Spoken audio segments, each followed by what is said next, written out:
You ever had one of them nights where you're sure you've seen something you weren't supposed to? Yeah, this is one of them stories. Picture this. A quiet, lonely road just after midnight. I had a few too many at the bar and I'd left my cell phone back at the motel. So, I didn't have nobody to come pick me up. Now, what happened next? Well, let's just say, it still keeps me up at night.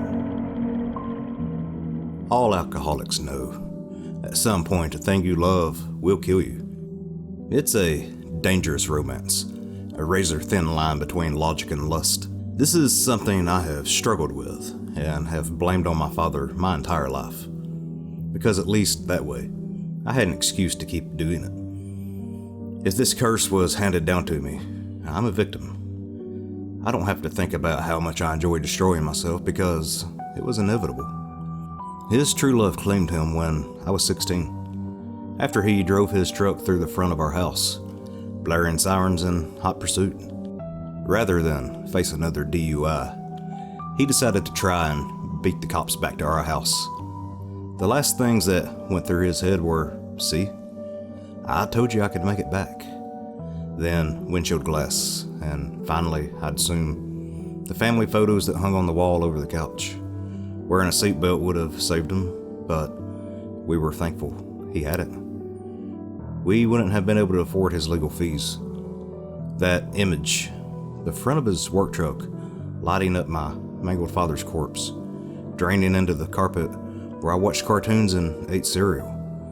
It still comes to me whenever I see the red and blue police lights at night. I have never drunk and driven, though there have been many times I've been tempted out of convenience or shame. However, this did not stop my love affair. No, it just gave it purpose. Now, my desire was justified by genetics and tragedy, and you can bet I wallowed in it. I lied, I begged, and disappointed myself all the way to this point. Divorced, unemployable, and medium sober, sitting at a rundown motel desk and asking myself, what just happened? Because I just got a ride home from the bar, and my father was the DD. As I said, luck hasn't always been on my side as of late. I've been living hand to mouth on the alimony my ex-wife pays for at least a year. That is, until my cousin called and told me he had a job lined up for me. I just needed to get there and be sober. I packed up, recycled all the empties in my Safari for gas money, and made a beeline for the coast. I was making good time, so I decided to stop for a bit at the Gilded Feather and play a few hands of blackjack. Before you judge, I only had a beer, which was pretty impressive considering I went on a run that had me walking out with over $500 of the tribe's money. Happiness hadn't felt this crisp to me in a long time. I was proud of myself for waving off the waitress, then she came to freshen me up. This is a new start. Maybe I can finally turn this boat around. The only road to the coast is a 2-lane highway over the mountain pass. If I'd been driving a Miata instead of a busted van from the 90s that sounded like a destruction derby car, I'd imagine it would have been fun, scenic affair. All I could think about was what would happen to me if she had dropped dead and left me walking through a country that has murals of Bigfoot on the side of their grocery store. I had no issues pulling into a tiny town just before nightfall, and I didn't want to risk my luck turning on the other side of the mountain. Then, remembering the crash burning a hole in my pocket, I sent a text to my cousin telling him I'd be there first thing in the morning and rented a room for the night. The only place to eat was a bar about a mile outside of town. The plan was to leave at 5 a.m. and drive the last 75 miles or so to make my first day of work. I wanted to be clear-headed tomorrow morning, so I pinky promised myself that I wouldn't drink too much. The drive over to the aptly named Consumption Junction took 5 minutes. Hey, a man has to eat. It couldn't be helped that the only restaurant had a bar. The locals were friendly, as I'd imagine they don't often get new drinking buddies here. The crowd was my type. Barflies that stare into the glass of whatever their favorite well liquor is and chase it down with a beer back. Our livers have no time for mixers, and sugar will give us diabetes. Eventually, the remaining 4 of us, who had bonded over shots and rock and roll bands from our past, were informed it was closing time. My billfold was filled with 50s and scribbled on pieces of napkins with phone numbers of people I would never speak to again. It was then that I began to recognize that familiar feeling of disappointment, when it becomes apparent that your actions and your intentions differ. I'd lost count on my drinks. I couldn't drive. And all of my shit was back at the motel too, so I couldn't just sleep here and take off in a few hours. My well-laid plan had been fucked by mice. This, surprisingly, is where I began to question my own memories. Agonizingly, I pondered my options and decided the valiant, noble thing to do would be walk the mile back to the room, grab my stuff, and walk back to the van. Hopefully, I will have enough time to sober up and be at work on time. My cousin had stuck his neck out for me, and I had swore I was deserving of this risk. It wasn't the worst situation I had found myself in by a long shot, nor would it be the first time I'd gone to work after an all-nighter. In hindsight, I should have just slept in the van, picked up my clothes on the way out the town. What can I say? I was shit-faced. People take for granted the notion of streetlights. I'd imagine it's not too often that modern folk find themselves outside at night, in a place only lit by the moon. The pale light plays tricks on your mind. I felt this truth more and more as I drunkenly ambled down the highway at 2:30 a.m. in the middle of nowhere. I was a lonely soul, and I felt it. My right foot kept finding those loose rocks, and I kept finding myself in a muddy ditch. Within a half hour of my trek, I had made it around the first bend in the road. I could not see any lights off in the distance. The only hint of civilization was the existence of the highway that kept wandering out from under my legs. I was completely soaked by the next bend, after falling face first into the stinkiest pool of water in existence.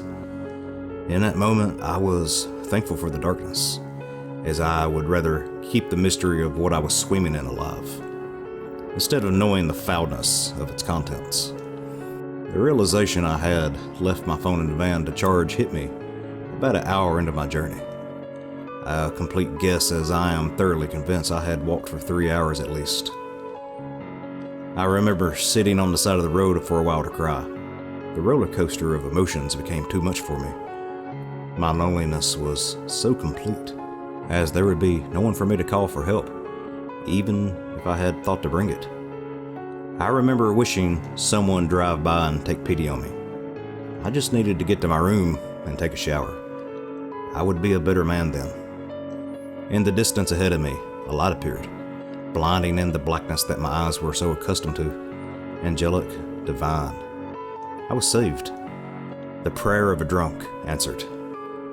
So I yelled out in the dark. I yelled for salvation, signaled with earnest, as this Titanic survivor had glimpsed the Carpathia and would never be left behind. The high-pitched whine of an old transmission downshifting was music to my ears. A Ford Ranger from the 70s with a caved-in front end pulled up alongside me. I was glad for the state of it, as I would have to feel so bad for my muddiness. It was dark in the cab, so my savior remained a mystery to me. When I turned to put on my seatbelt, it became apparent that there was none. Thank you so much. I've been out here forever, I said honestly. The only reply came from the truck as it began to lurch forward slowly. The dark man shifting smoothly without using the clutch, like a truck driver from the past. My dad had a truck just like this. I remember saying to him, ignored again, as the man just continued to pick up speed, shifting. His Ranger didn't have seatbelts either, I said, finishing my thought about how useful they would have been in my head. That bar is a lot farther from town than what it looks. It took me 5 or so minutes to get there in my van, but I've been walking for hours. I was startled by his voice. "You come from the bar?" "Yeah, from consumption." A little chuckle from the night's festivities regarding its origin blossoming in my brain now that fear had gone to bed. Was a noise he made, shifting and accelerating. I began to notice the trees whipping past us now. I wasn't sure what gear we were in, as the speedometer read 75. The fear was awake, and I wished to be back in my sneaky puddle again. "You must know these roads well, like the back of your hand," I said, trying to tactfully broach the subject of our unbelievable speed. I may have been drunk, but I'm a professional, and even incapacitated, I would have realized there was no way he could be making these corners without braking. All I could do was hold on as this madman pressed harder on the gas pedal and changed gear. "Hey man, this isn't cool. What the hell are you doing?" He pressed on, unaffected by my obvious distress. You smell like liquor, son." "Well, yeah. I was at the bar, man. Slow down." "They buy you drinks?" He spat into the steering wheel. "Did you take liquor from them in there?" The sudden change from the shadowed man caused me to piss his seat. I was absolutely terrified and drunk and hurtling down a 2-lane mountain road with a complete stranger. I can remember looking into his face, straining to see him, only finding darkness. It was as if he wore a black hole as a mask. I recognized the rage. I had worked my entire life to drink away its place in my childhood. "Is this what you wish for your memory? Answer me, boy." He shifted again. "Look into yourself. Is there anyone left to remember you? When this truck stops, will there be anyone to make sure you're put to rest?" He screamed into the cab of the truck and continued shifting, his left hand furiously moving back and forth on the wheel, guiding us, though it felt like the truck was on rails.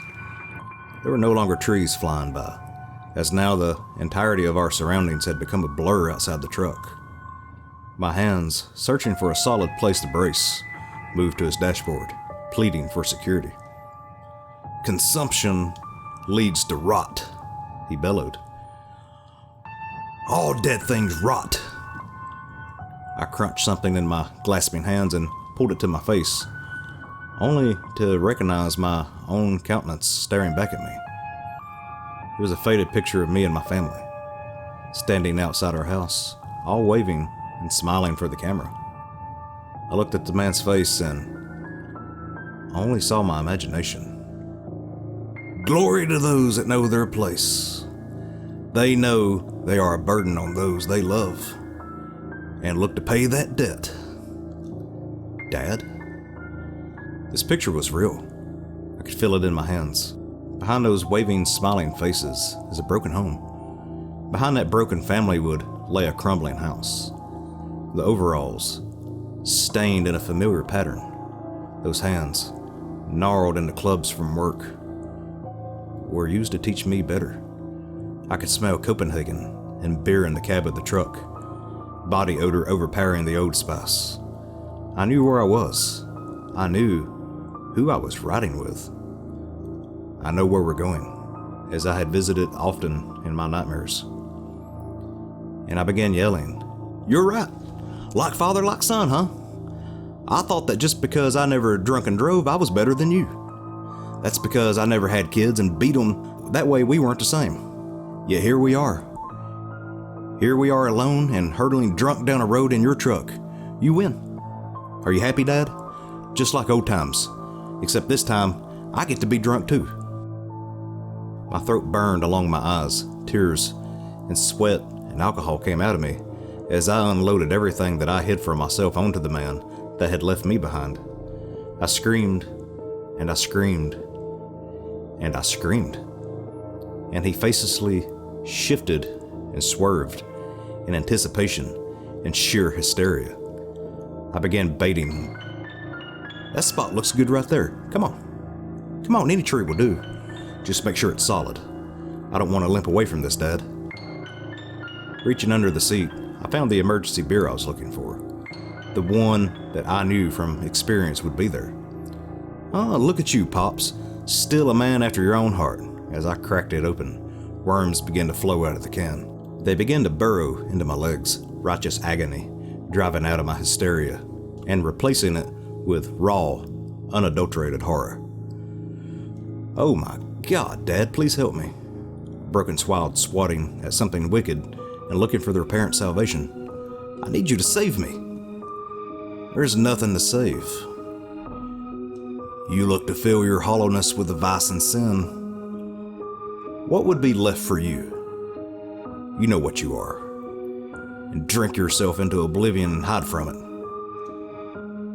I could no longer hear the engine. It was just my father's voice and the tunnel of our collective fury. We, together, hurtled down a road toward our destination, one already knowing the way, the other waiting to see how to get there, after looking into the face of the monster driving my father's truck again, gazing deep into the blackness.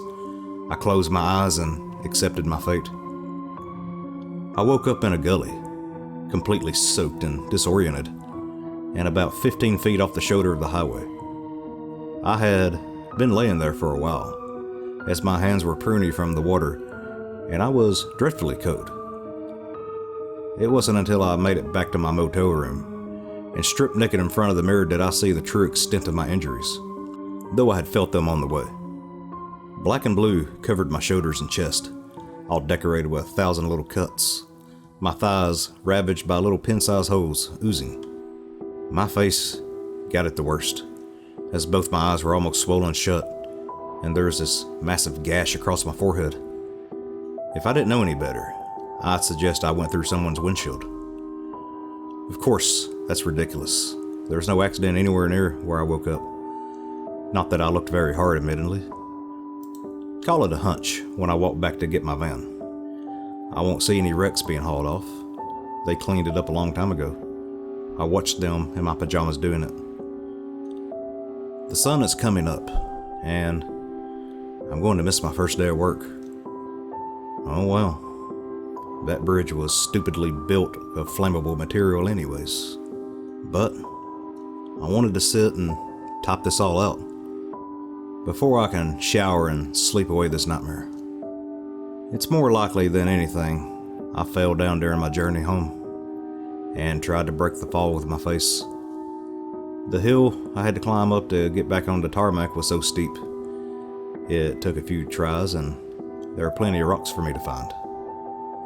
These visions are so vivid. They feel so real. I hadn't thought of the inside of this truck in so long. The beer under the seat was something my brain would have to dig deep in the files in order for it to turn against me. This is far beyond rock bottom, and deep into the bedrock separating our realm from hell.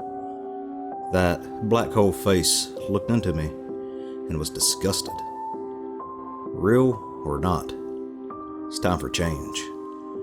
If there is anyone out there that has experienced something like this, please let me know. Obviously, anyone I tell will dismiss it because of my disease, because of my reputation. So, I post this for all of you who don't know me to see if all of this was a terrible power nap after another night of drinking. I think I'll use this little shard of broken glass I found in my hair as a reminder. Thanks, Dad, for helping me the only way you knew how.